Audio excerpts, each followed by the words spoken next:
Pues buenos días a todos y a todas. He de empezar con una confesión, y es que el tema que a mí me pidieron, la interculturalidad ante el reto del fenómeno migratorio en Europa, es un tema que no es un tema en el que yo esté especializada. Entonces, bueno, pues voy a hacer un planteamiento un poco de esta cuestión, cómo se plantea en Europa y qué creo yo que puede aportar o que aporta las líneas que ha trazado el Papa Francisco a cómo se puede replantear este problema en el continente europeo. Bueno, hace ya un tiempo que el sociólogo Peter Berger, el sociólogo de la religión, alertaba a una Europa que estaba preocupada sobre todo por el problema grave y complejo de la secularización, de un nuevo reto que iba a tener que afrontar las iglesias y las sociedades en Occidente en el siglo XXI, que era el creciente pluralismo religioso y cómo gestionar toda esa diversidad religiosa y cultural. Y no se equivocaba en su diagnóstico. Podemos decir que las migraciones constituyen hoy el primer desafío de una Europa que cada vez es más multicultural, más plurirracial y más multirreligiosa. Como ha recordado el Papa Francisco, lejos de ser un hecho circunstancial y esporádico, la migración se ha convertido en un elemento característico y un desafío de nuestras sociedades. Y Europa, en ese sentido, se enfrenta al reto de integrar a comunidades culturales que no cesan de llegar. De modo que las migraciones se han convertido hoy en un gran signo de nuestro tiempo, al que los cristianos, especialmente en Europa, tenemos que responder. Como recordaba el Papa Francisco, el carácter multicultural de las sociedades actuales invita a la Iglesia a asumir nuevos compromisos de solidaridad, de comunión y de evangelización. Y en este sentido podemos hablar de las migraciones como un nuevo lugar teológico que necesita ser apropiado con más intensidad y con más hondura en la reflexión teológica, porque las migraciones nos ayudan a entender la condición humana, la práctica religiosa y también la identidad cristiana. Europa en estos últimos años se ha visto desafiada a responder a la catástrofe más grande que ha vivido en el continente desde la Segunda Guerra Mundial. Sin embargo, ha experimentado también cómo esa dramática crisis migratoria que, como consecuencia del conflicto que se vivió en Siria, sobre todo desde el 2014, ha puesto de relieve la incapacidad que han tenido los gobiernos en Europa para dar una solución éticamente solvente y políticamente creíble. Y ahí está todo este debate de los cupos migratorios, de quién acogía, de dónde se enviaba, donde los gobiernos han estado allí negociando porque nadie quería asumir, con Grecia sobre todo y Turquía diciendo no podemos asumir ya más cupo de inmigración, y con todas las problemáticas que eso ha planteado.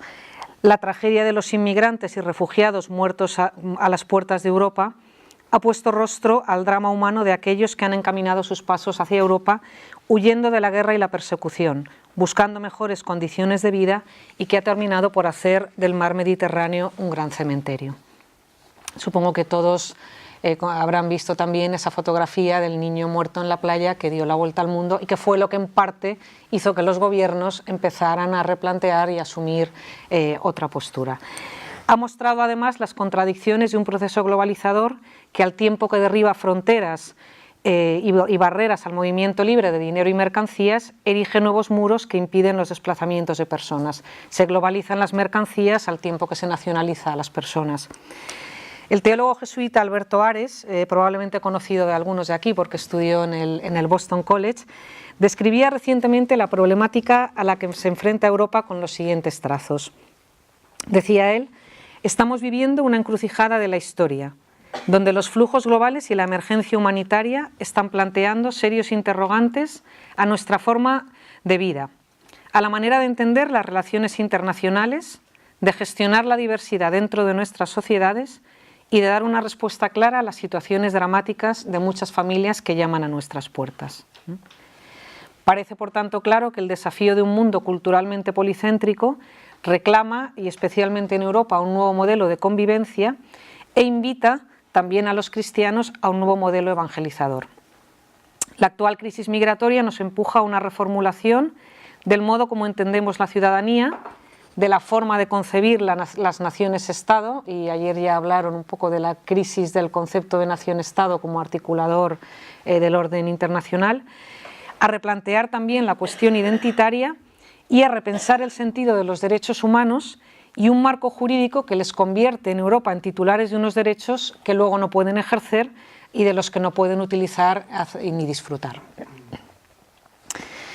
Me voy a detener algo en el problema identitario y luego veré un poco cuáles son las claves que da Francisco. Bueno, uno de los grandes debates que se viven en nuestras sociedades con respecto a la realidad migratoria tiene que ver con el tema identitario, y el Papa Francisco lo ha recordado recientemente. En este momento, decía él, de la historia de la humanidad, fuertemente marcado por las migraciones, la identidad no es una cuestión de importancia secundaria. La presencia de los inmigrantes y de los refugiados interpela seriamente a las diversas sociedades que los acogen. Europa experimenta en estos momentos una profunda crisis identitaria y no deja de interrogarse sobre sí misma, sobre su identidad, sobre su futuro, en un debate en el que en el fondo lo que está por debajo es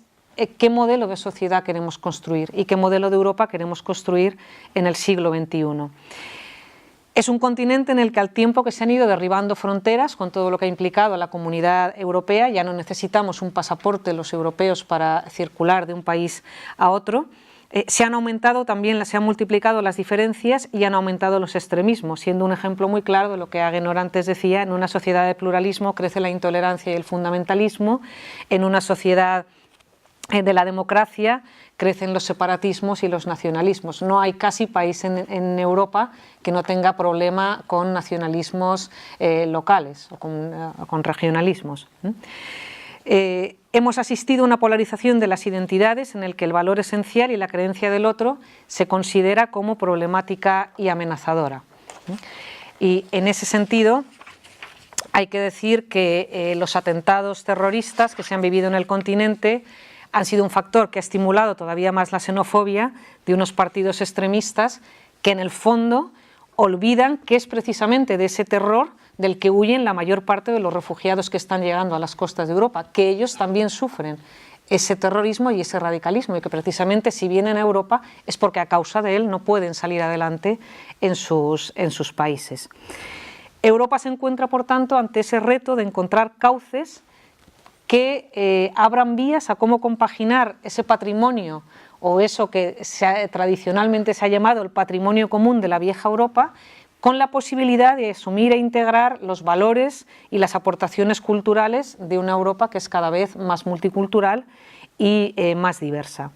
Y este es el desafío que no han sabido resolver adecuadamente ni lo que en Europa se han denominado las políticas asimilacionistas, que era tradicionalmente el modelo francés, ¿no?, de primar sobre todo la adaptación, que el que viene forzar un proceso en el que conozca la cultura, conozca la lengua, pensando bajo el presupuesto de que eso le va a hacer más fácil la integración, ni tampoco unas políticas multiculturales que toleran la diferencia de otros grupos, pero donde apenas ha habido permeabilidad cultural. Y este es el contexto en el que un adecuado diálogo intercultural se perfila como el mejor camino, como una ocasión humanizadora que ayude más allá de las diferencias a descubrir puntos de unidad y que promuevan la causa de una identidad común. Agenor decían que nos enseñen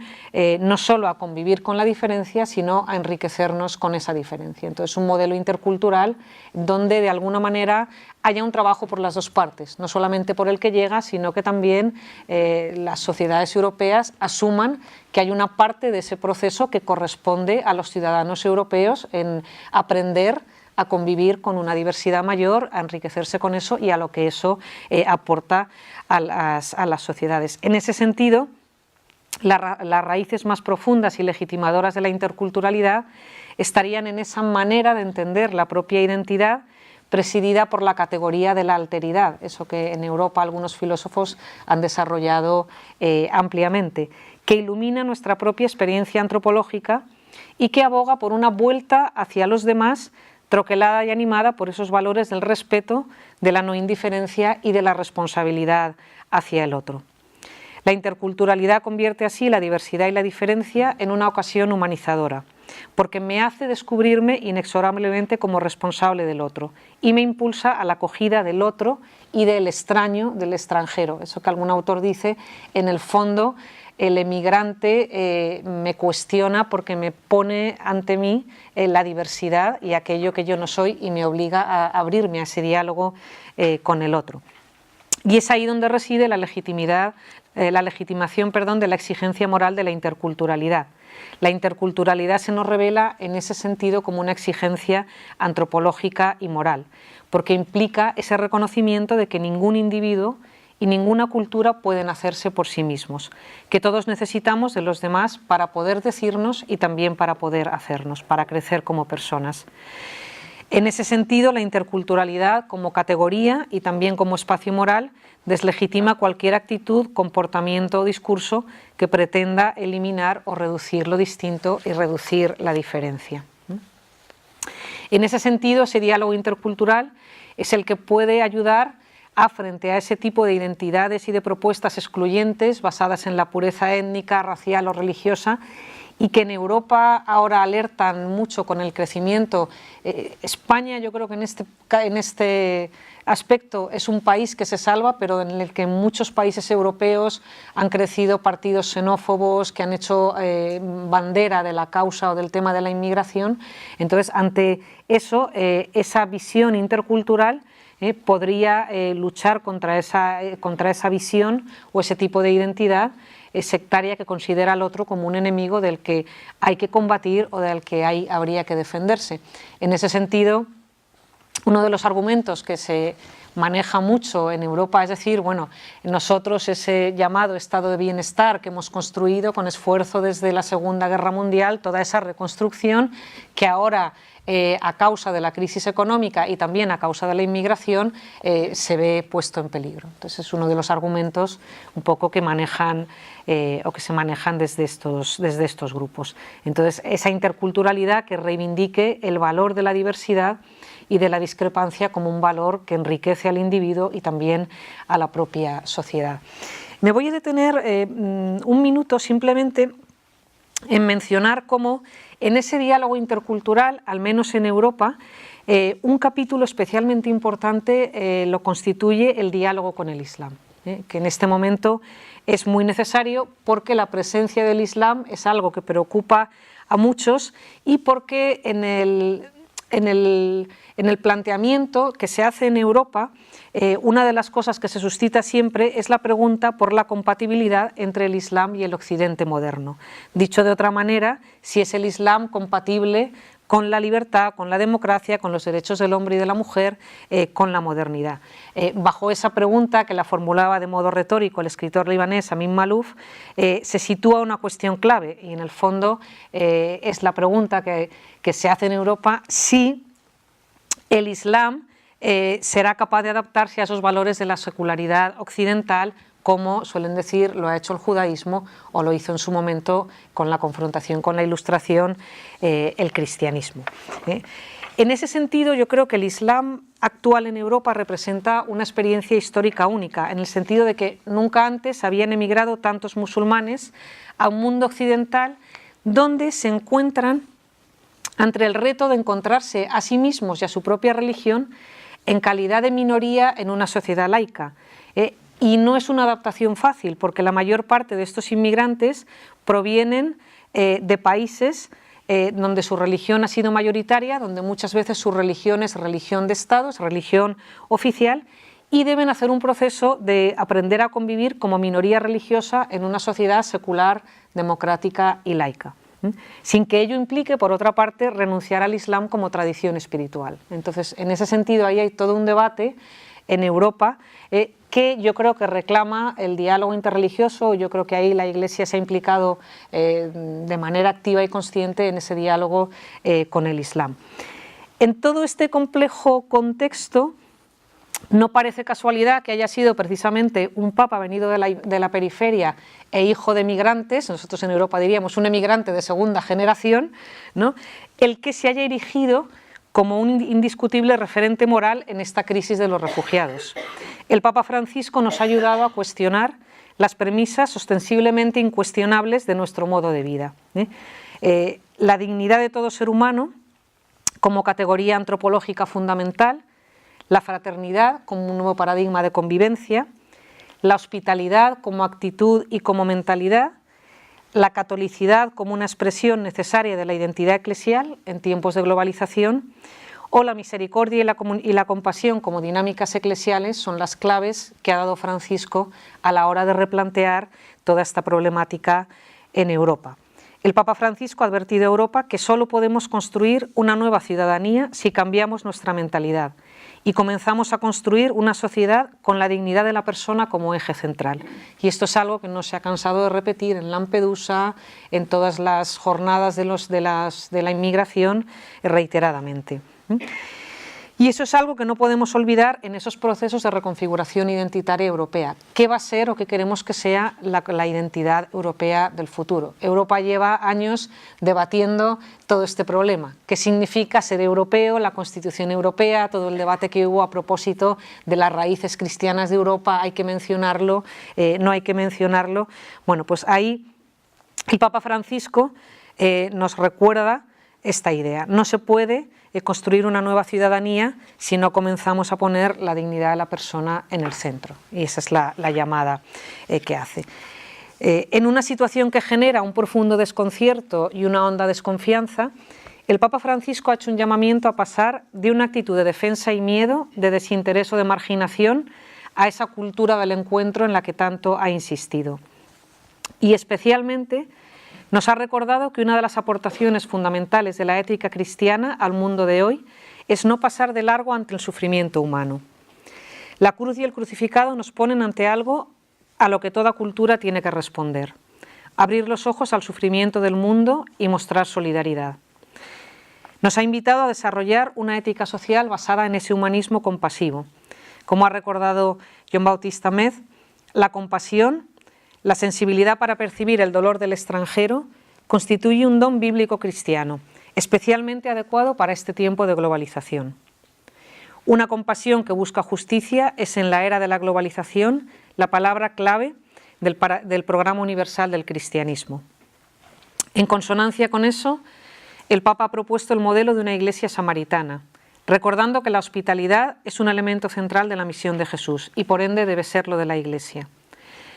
La parábola del samaritano sitúa el discurso sobre Dios en el ámbito de la sensibilidad y el sufrimiento del otro, recordándonos que el modo en que nos situamos ante Dios, ante los hermanos, es el modo en que nos situamos ante Dios. Latinoamérica y el Papa Francisco devuelven a la Iglesia y a la teología uno de sus núcleos primigenios, la centralidad del pobre. Y eso es algo que Europa no debe olvidar en la presente crisis de refugiados. Gracias.